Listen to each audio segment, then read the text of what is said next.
El factor de potencia indica qué tanto de la potencia aparente es potencia real.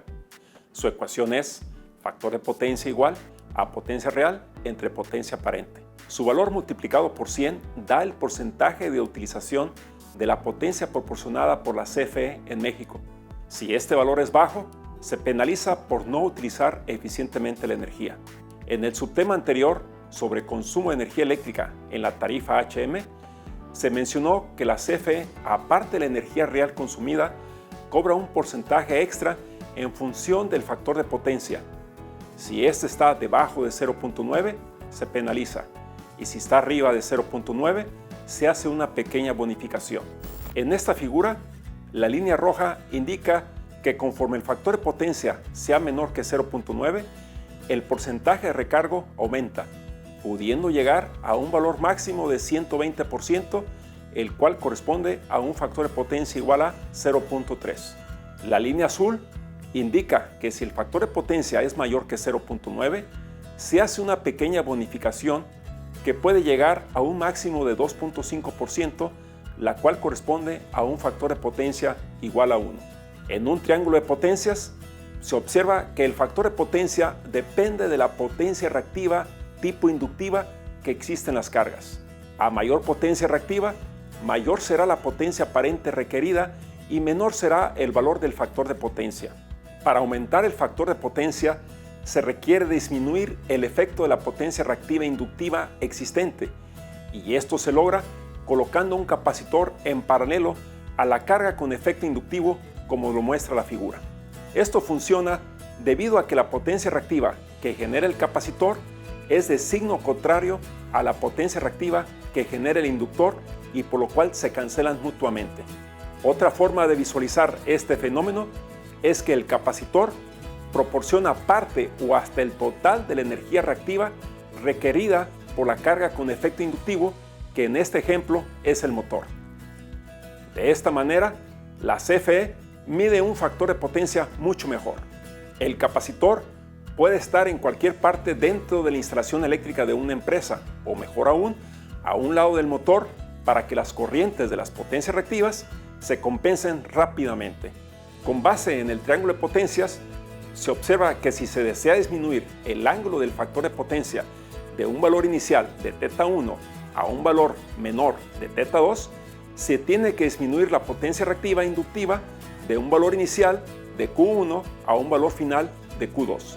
Esto se logra si el capacitor colocado en paralelo a la carga con el efecto inductivo produce una potencia reactiva capacitiva, QC, de magnitud de Q1 menos Q2, la cual tiene dirección contraria a la producida por el efecto inductivo. El valor del capacitor requerido en microfarads se obtiene con esta ecuación, que requiere de la potencia real, P, el ángulo inicial θ1 y el ángulo final θ2, los cuales se obtienen del factor de potencia inicial Fp1 y del factor de potencia final Fp2 con la ecuación θ es igual a coseno inverso del factor de potencia. También se requiere del voltaje RMS de alimentación que aparece en las terminales del capacitor. Esta ecuación considera ya una frecuencia de 60 Hz, que es la que existe en México. Los capacitores o banco de capacitores, ya que pueden ser utilizados varios en función del factor de potencia existente, pueden conectarse en forma fija, normalmente cercanos a las cargas con efecto inductivo, o pueden conectarse en forma automática utilizando un controlador automático que los conecta y desconecta en función del valor del factor de potencia que haya en un determinado momento.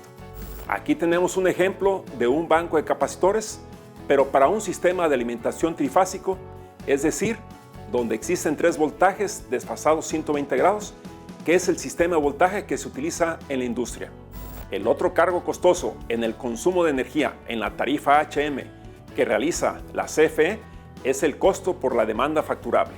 Este costo, como ya se comentó en el subtema anterior sobre consumo de energía, se calcula con base en la máxima demanda que se haya detectado en cada uno de los 3 horarios existentes, que son el de base, de B, el intermedio, de I, y el de punta, de P.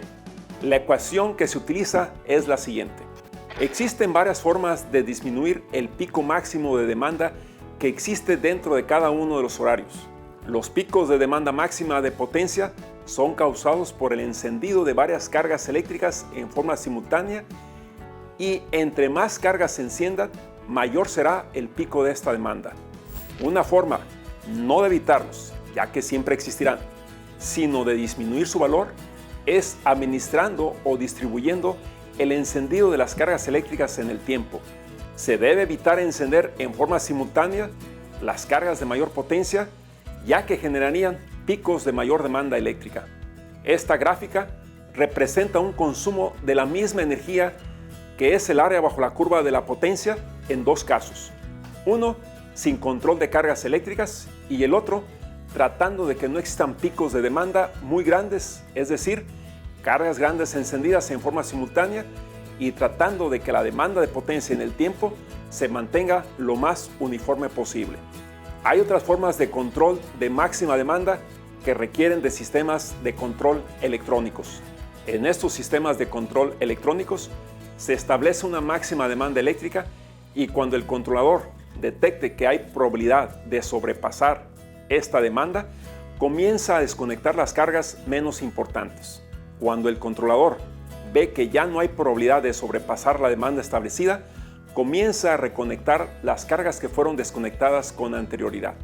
Como pudimos ver, al aumentar adecuadamente el factor de potencia, así como tomar las medidas necesarias para administrar la demanda máxima de potencia de las cargas eléctricas en un sistema, podemos lograr una mayor eficiencia en el consumo de energía que beneficiará en un ahorro económico significativo.